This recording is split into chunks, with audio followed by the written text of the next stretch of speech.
Paper 149. The Second Preaching Tour. The second public preaching tour of Galilee began on Sunday, October 3, AD 28, and continued for almost 3 months, ending on December 30. Participating in this effort were Jesus and his 12 apostles, assisted by the newly recruited corps of 117 evangelists, and by numerous other interested persons. On this tour they visited Gadara, Ptolemais, Japhia, Dabarita, Megiddo, Jezreel, Scythopolis, Tarichea, Hippos, Gamala, Bethsaida Julius, and many other cities and villages. Before the departure on this Sunday morning, Andrew and Peter asked Jesus to give the final charge to the new evangelists, but the Master declined, saying that it was not his province to do those things which others could acceptably perform. After due deliberation, it was decided that James Zebedee should administer the charge. At the conclusion of James's remarks, Jesus said to the evangelists, "Go now forth to do the work as you have been charged, and later on, when you have shown yourselves competent and faithful, I will ordain you to preach the gospel of the kingdom." On this tour, only James and John traveled with Jesus. Peter and the other apostles each took with them about 12 of the evangelists, and maintained close contact with them while they carried on their work of preaching and teaching. As fast as believers were ready to enter the kingdom, the apostles would administer baptism. Jesus and his 2 companions traveled extensively during these 3 months, often visiting 2 cities in one day to observe the work of the evangelists, and to encourage them in their efforts to establish the kingdom. This entire second preaching tour was principally an effort to afford practical experience for this corps of 117 newly trained evangelists. Throughout this period and subsequently, up to the time of the final departure of Jesus and the 12 for Jerusalem, David Zebedee maintained a permanent headquarters for the work of the kingdom in his father's house at Bethsaida.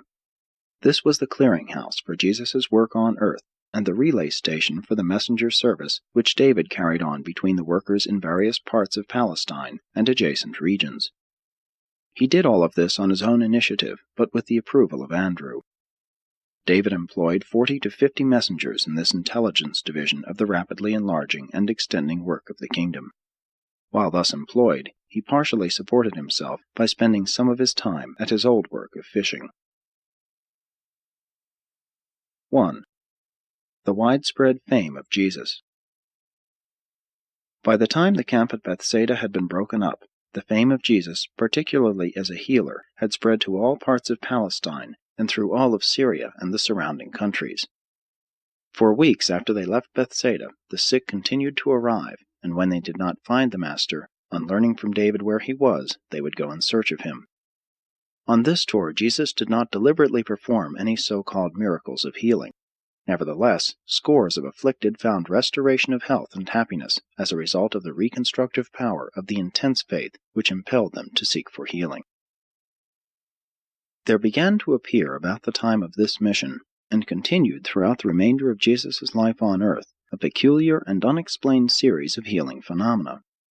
In the course of this 3 months' tour, more than 100 men, women, and children from Judea, Idumea, Galilee, Syria, Tyre, and Sidon, and from beyond the Jordan, were beneficiaries of this unconscious healing by Jesus and, returning to their homes, added to the enlargement of Jesus' fame.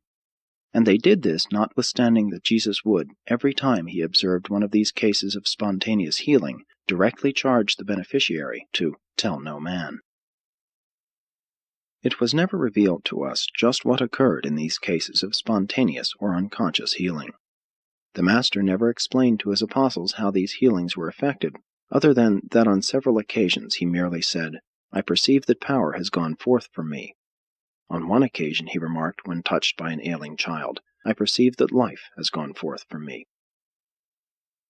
In the absence of direct word from the Master regarding the nature of these cases of spontaneous healing, it would be presuming on our part to undertake to explain how they were accomplished, but it will be permissible to record our opinion of all such healing phenomena. We believe that many of these apparent miracles of healing, as they occurred in the course of Jesus' earth ministry, were the result of the coexistence of the following 3 powerful, potent, and associated influences. 1. The presence of strong, dominant, and living faith in the heart of the human being who persistently sought healing, together with the fact that such healing was desired for its spiritual benefits rather than for purely physical restoration. 2. The existence, concomitant with such human faith, of the great sympathy and compassion of the incarnated and mercy-dominated Creator Son of God, who actually possessed in his person almost unlimited and timeless creative healing powers and prerogatives. 3. Along with the faith of the creature and the life of the Creator, it should also be noted that this God-man was the personified expression of the Father's will. If, in the contact of the human need and the divine power to meet it, the Father did not will otherwise, the two became one, and the healing occurred unconsciously to the human Jesus, but was immediately recognized by his divine nature. The explanation, then, of many of these cases of healing must be found in a great law which has long been known to us, namely, what the Creator Son desires and the Eternal Father wills is. It is, then, our opinion that, in the personal presence of Jesus, certain forms of profound human faith were literally and truly compelling in the manifestation of healing by certain creative forces and personalities of the universe, who were at that time so intimately associated with the Son of Man. It therefore becomes a fact of record that Jesus did frequently suffer men to heal themselves in his presence by their powerful, personal faith. Many others sought healing for wholly selfish purposes. A rich widow of Tyre, with her retinue, came seeking to be healed of her infirmities, which were many, and as she followed Jesus about through Galilee, she continued to offer more and more money, as if the power of God were something to be purchased by the highest bidder. But never would she become interested in the gospel of the kingdom. It was only the cure of her physical ailments that she sought. 2. Attitude of the people. Jesus understood the minds of men. He knew what was in the heart of man, and had his teachings been left as he presented them, the only commentary being the inspired interpretation afforded by his earth life, all nations and all religions of the world would speedily have embraced the gospel of the kingdom. The well-meant efforts of Jesus' early followers to restate his teachings so as to make them the more acceptable to certain nations, races, and religions only resulted in making such teachings the less acceptable to all other nations, races, and religions. The Apostle Paul, in his efforts to bring the teachings of Jesus to the favorable notice of certain groups in his day, wrote many letters of instruction and admonition. Other teachers of Jesus' gospel did likewise, but none of them realized that some of these writings would subsequently be brought together by those who would set them forth as the embodiment of the teachings of Jesus. And so, while so-called Christianity does contain more of the Master's gospel than any other religion, it does also contain much that Jesus did not teach. Aside from the incorporation of many teachings from the Persian mysteries and much of the Greek philosophy into early Christianity, two great mistakes were made. 1. The effort to connect the gospel teaching directly onto the Jewish theology, as illustrated by the Christian doctrines of the atonement, the teaching that Jesus was the sacrificed Son who would satisfy the Father's stern justice and appease the divine wrath. These teachings originated in a praiseworthy effort to make the gospel of the kingdom more acceptable to disbelieving Jews. Though these efforts failed as far as winning the Jews was concerned, they did not fail to confuse and alienate many honest souls in all subsequent generations. 2. The second great blunder of the Master's early followers, and one which all subsequent generations have persisted in perpetuating, was to organize the Christian teaching so completely about the person of Jesus. This overemphasis of the personality of Jesus in the theology of Christianity has worked to obscure his teachings, and all of this has made it increasingly difficult for Jews, Mohammedans, Hindus, and other Eastern religionists to accept the teaching of Jesus. We would not belittle the place of the person of Jesus in a religion which might bear his name, but we would not permit such consideration to eclipse his inspired life or to supplant his saving message, the fatherhood of God and the brotherhood of man. The teachers of the religion of Jesus should approach other religions with the recognition of the truths which are held in common, many of which come directly or indirectly from Jesus' message, while they refrain from placing so much emphasis on the differences. While, at that particular time, the fame of Jesus rested chiefly upon his reputation as a healer, it does not follow that it continued so to rest. As time passed, more and more he was sought for spiritual help, but it was the physical cures that made the most direct and immediate appeal to the common people. Jesus was increasingly sought by the victims of moral enslavement and mental harassments, and he invariably taught them the way of deliverance. Fathers sought his advice regarding the management of their sons, and mothers came for help in the guidance of their daughters. Those who sat in darkness came to him, and he revealed to them the light of life. His ear was ever open to the sorrows of mankind, and he always helped those who sought his ministry. When the Creator himself was on earth, incarnated in the likeness of mortal flesh, it was inevitable that some extraordinary things would happen. But you should never approach Jesus through these so-called miraculous occurrences. Learn to approach the miracle through Jesus, but do not make the mistake of approaching Jesus through the miracle. And this admonition is warranted, notwithstanding that Jesus of Nazareth is the only founder of a religion who performed supermaterial acts on earth. The most astonishing and the most revolutionary feature of Michael's mission on earth was his attitude toward women. In a day and generation when a man was not supposed to salute even his own wife in a public place, Jesus dared to take women along as teachers of the gospel in connection with his third tour of Galilee. And he had the consummate courage to do this in the face of the rabbinic teaching which declared that it was better that the words of the law should be burned than delivered to women. In one generation, Jesus lifted women out of the disrespectful oblivion and the slavish drudgery of the ages. And it is the one shameful thing about the religion that presumed to take Jesus' name, that it lacked the moral courage to follow this noble example in its subsequent attitude toward women.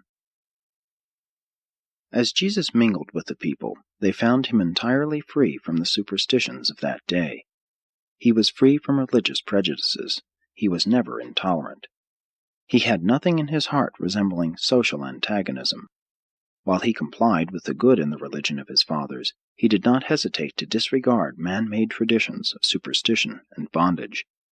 He dared to teach that catastrophes of nature, accidents of time, and other calamitous happenings are not visitations of divine judgments or mysterious dispensations of providence. He denounced slavish devotion to meaningless ceremonials and exposed the fallacy of materialistic worship. He boldly proclaimed man's spiritual freedom and dared to teach that mortals of the flesh are indeed and in truth sons of the living God. Jesus transcended all the teachings of his forebears when he boldly substituted clean hearts for clean hands as the mark of true religion. He put reality in the place of tradition and swept aside all pretensions of vanity and hypocrisy. And yet this fearless man of God did not give vent to destructive criticism or manifest an utter disregard of the religious, social, economic, and political usages of his day. He was not a militant revolutionist. He was a progressive evolutionist. He engaged in the destruction of that which was only when he simultaneously offered his fellows the superior thing which ought to be. Jesus received the obedience of his followers without exacting it. Only 3 men who received his personal call refused to accept the invitation to discipleship. He exercised a peculiar drawing power over men, but he was not dictatorial. He commanded confidence, and no man ever resented his giving a command. He assumed absolute authority over his disciples, but no one ever objected. He permitted his followers to call him Master. The Master was admired by all who met him, except those who entertained deep-seated religious prejudices, or those who thought they discerned political dangers in his teachings. Men were astonished at the originality and authoritativeness of his teaching. They marveled at his patience in dealing with backward and troublesome inquirers. He inspired hope and confidence in the hearts of all who came under his ministry. Only those who had not met him feared him, and he was hated only by those who regarded him as the champion of that truth which was destined to overthrow the evil and error which they had determined to hold in their hearts at all cost. On both friends and foes he exercised a strong and peculiarly fascinating influence. Multitudes would follow him for weeks just to hear his gracious words and behold his simple life. Devoted men and women loved Jesus with a well-nigh superhuman affection, and the better they knew him, the more they loved him. And all this is still true, even today and in all future ages, The more man comes to know this God-man, the more he will love and follow after him. 3. Hostility of the religious leaders. Notwithstanding the favorable reception of Jesus and his teachings by the common people, the religious leaders at Jerusalem became increasingly alarmed and antagonistic. The Pharisees had formulated a systematic and dogmatic theology. Jesus was a teacher who taught as the occasion served. He was not a systematic teacher. Jesus taught not so much from the law as from life, by parables. And when he employed a parable for illustrating his message, he designed to utilize just one feature of the story for that purpose. Many wrong ideas concerning the teachings of Jesus may be secured by attempting to make allegories out of his parables. The religious leaders at Jerusalem were becoming well-nigh frantic as a result of the recent conversion of young Abraham, and by the desertion of the 3 spies who had been baptized by Peter, and who were now out with the evangelists on this second preaching tour of Galilee. The Jewish leaders were increasingly blinded by fear and prejudice, while their hearts were hardened by the continued rejection of the appealing truths of the gospel of the kingdom. When men shut off the appeal to the Spirit that dwells within them, there is little that can be done to modify their attitude. When Jesus first met with the evangelists at the Bethsaida camp, in concluding his address he said, "You should remember that in body and mind, emotionally, men react individually. The only uniform thing about men is the indwelling Spirit. Though divine spirits may vary somewhat in the nature and extent of their experience, they react uniformly to all spiritual appeals.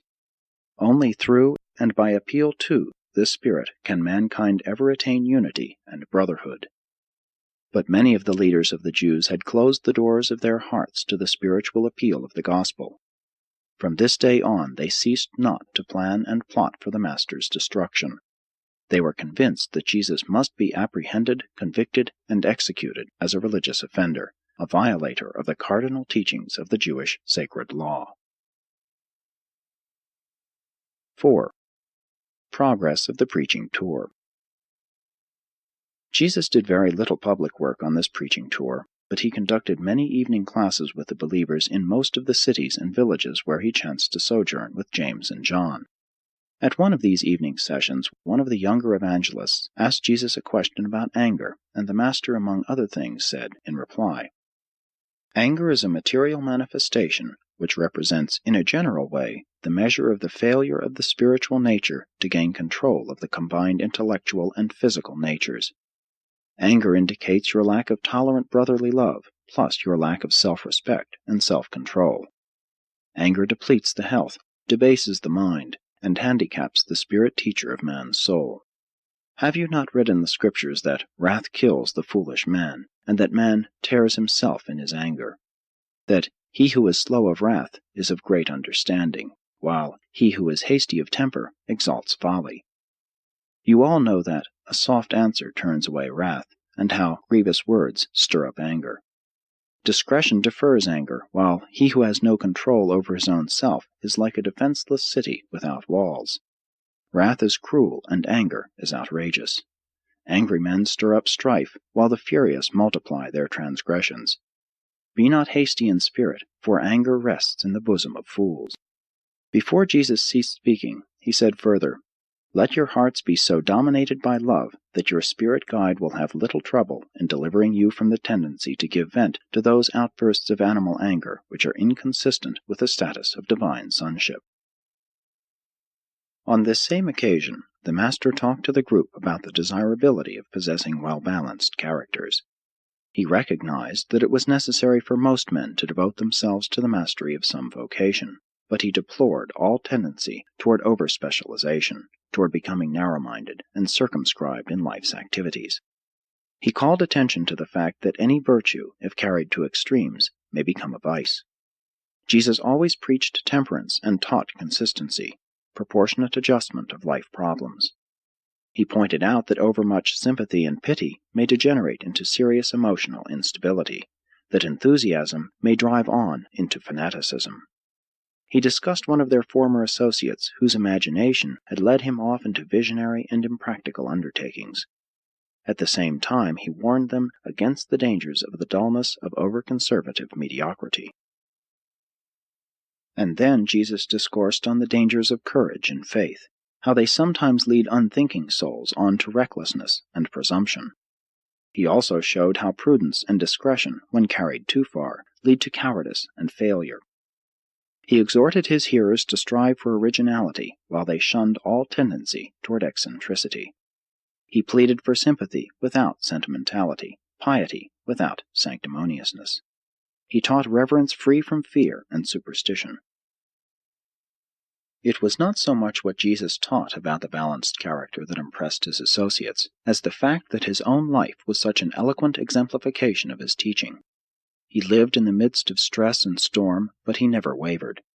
His enemies continually laid snares for him, but they never entrapped him. The wise and learned endeavored to trip him, but he did not stumble.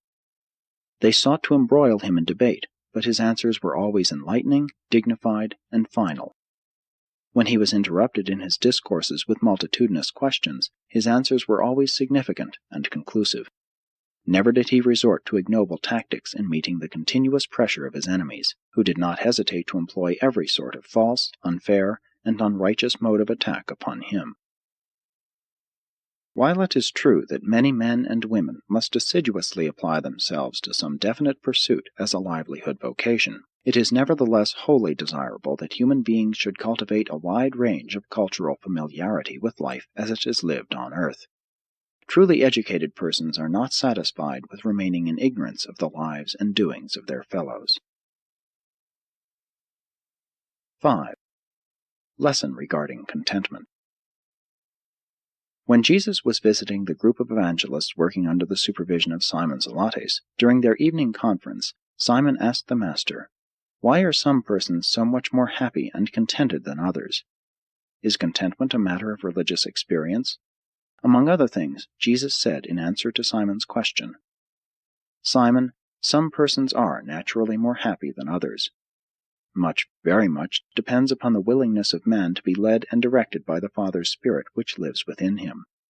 Have you not read in the Scriptures the words of the wise man, 'The spirit of man is the candle of the Lord, searching all the inward parts,' and also that such spirit-led mortals say, 'The lines are fallen to me in pleasant places, yes, I have a goodly heritage.' A little that a righteous man has is better than the riches of many wicked, for a good man shall be satisfied from within himself. A merry heart makes a cheerful countenance, and is a continual feast. Better is a little with the reverence of the Lord than great treasure and trouble therewith. Better is a dinner of herbs where love is than a fatted ox and hatred therewith.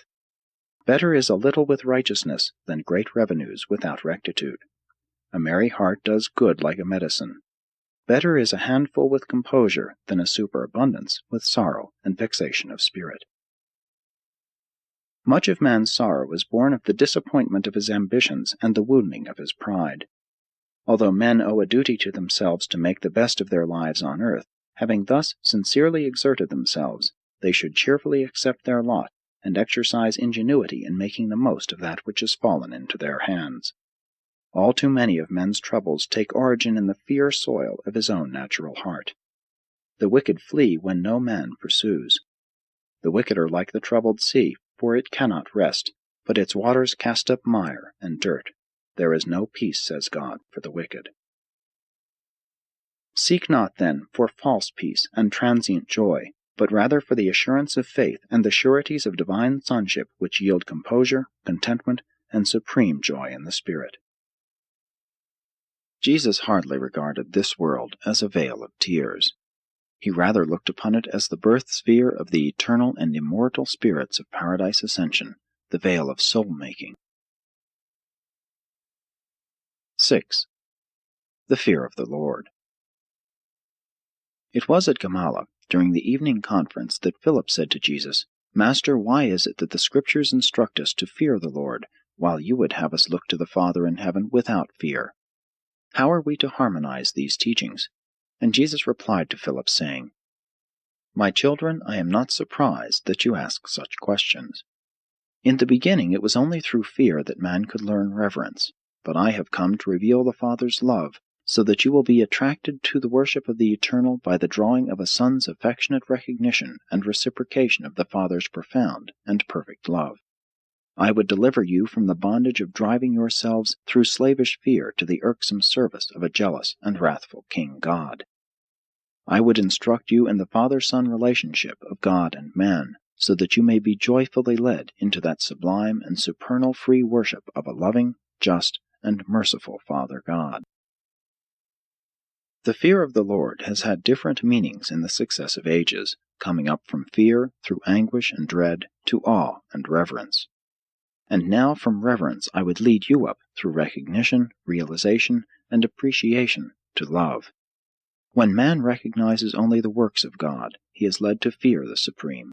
But when man begins to understand and experience the personality and character of the living God, he is led increasingly to love such a good and perfect, universal and eternal Father. And it is just this changing of the relation of man to God that constitutes the mission of the Son of Man on earth. Intelligent children do not fear their father in order that they may receive good gifts from his hand, but having already received the abundance of good things bestowed by the dictates of the Father's affection for his sons and daughters, these much-loved children are led to love their Father in responsive recognition and appreciation of such munificent beneficence. The goodness of God leads to repentance, the beneficence of God leads to service, the mercy of God leads to salvation, while the love of God leads to intelligent and free-hearted worship. Your forebears feared God because he was mighty and mysterious. You shall adore him because he is magnificent in love, plenteous in mercy, and glorious in truth.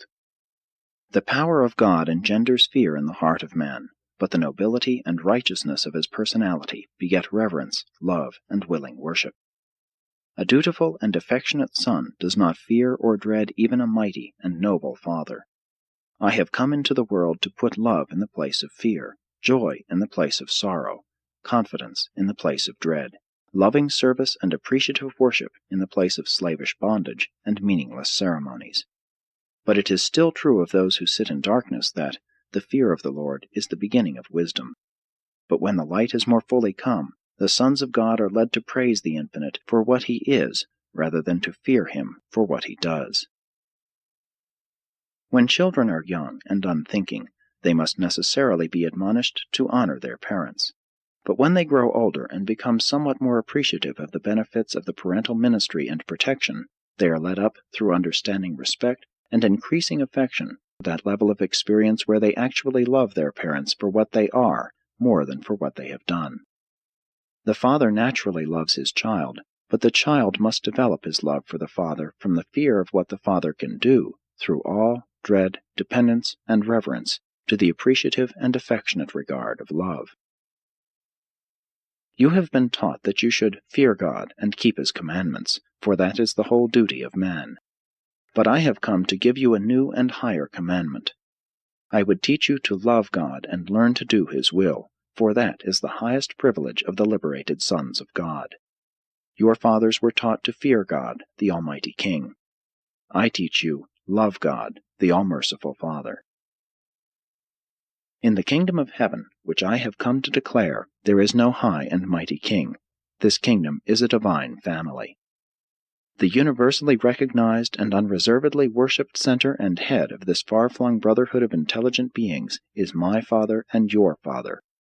I am his son, and you are also his sons. Therefore it is eternally true that you and I are brethren in the heavenly estate, and all the more so since we have become brethren in the flesh of the earthly estate. Cease then to fear God as a king or serve him as a master. Learn to reverence him as the Creator, honor him as the Father of your spirit youth, love him as a merciful defender, and ultimately worship him as the loving and all-wise Father of your more mature spiritual realization and appreciation. Out of your wrong concepts of the Father in heaven grow your false ideas of humility, and springs much of your hypocrisy. Man may be a worm of the dust by nature and origin, but when he becomes indwelt by my Father's Spirit, that man becomes divine in his destiny. The bestowal spirit of my Father will surely return to the divine source and universe level of origin, and the human soul of mortal man, which shall have become the reborn child of this indwelling spirit, shall certainly ascend with the divine Spirit to the very presence of the eternal Father. Humility indeed becomes mortal man who receives all these gifts from the Father in heaven, albeit there is a divine dignity attached to all such faith candidates for the eternal ascent of the heavenly kingdom. The meaningless and menial practices of an ostentatious and false humility are incompatible with the appreciation of the source of your salvation and the recognition of the destiny of your spirit-born souls. Humility before God is altogether appropriate in the depths of your hearts. Meekness before men is commendable, but the hypocrisy of self-conscious and attention-craving humility is childish and unworthy of the enlightened sons of the kingdom. You do well to be meek before God and self-controlled before men, but let your meekness be of spiritual origin, and not the self-deceptive display of a self-conscious sense of self-righteous superiority. The prophet spoke advisedly when he said, "Walk humbly with God, for while the Father in heaven is the infinite and the eternal, he also dwells with him who is of a contrite mind and a humble spirit. My Father disdains pride, loathes hypocrisy, and abhors iniquity." And it was to emphasize the value of sincerity and perfect trust in the loving support and faithful guidance of the Heavenly Father that I have so often referred to the little child as illustrative of the attitude of mind and the responsive spirit which are so essential to the entrance of mortal man into the spirit realities of the kingdom of heaven. Well did the prophet Jeremiah describe many mortals when he said, "You are near God in the mouth, but far from him in the heart." And have you not also read that direful warning of the prophet who said, "The priests thereof teach for hire, and the prophets thereof divine for money"? At the same time they profess piety and proclaim that the Lord is with them. Have you not been well warned against those who speak peace to their neighbors when mischief is in their hearts, those who flatter with the lips while the heart is given to double-dealing? Of all the sorrows of a trusting man, none is so terrible as to be wounded in the house of a trusted friend. 7. Returning to Bethsaida. Andrew, in consultation with Simon Peter and with the approval of Jesus, had instructed David at Bethsaida to dispatch messengers to the various preaching groups, with instructions to terminate the tour and return to Bethsaida sometime on Thursday, December 30. By supper time on that rainy day, all of the apostolic party and the teaching evangelists had arrived at the Zebedee home. The group remained together over the Sabbath day, being accommodated in the homes of Bethsaida and nearby Capernaum, after which the entire party was granted a 2 weeks' recess to go home to their families, visit their friends, or go fishing. The 2 or 3 days they were together in Bethsaida were, indeed, exhilarating and inspiring. Even the older teachers were edified by the young preachers as they narrated their experiences. Of the 117 evangelists who participated in this second preaching tour of Galilee, only about 75 survived the test of actual experience and were on hand to be assigned to service at the end of the 2 weeks' recess. Jesus, with Andrew, Peter, James, and John, remained at the Zebedee home and spent much time in conference regarding the welfare and extension of the kingdom.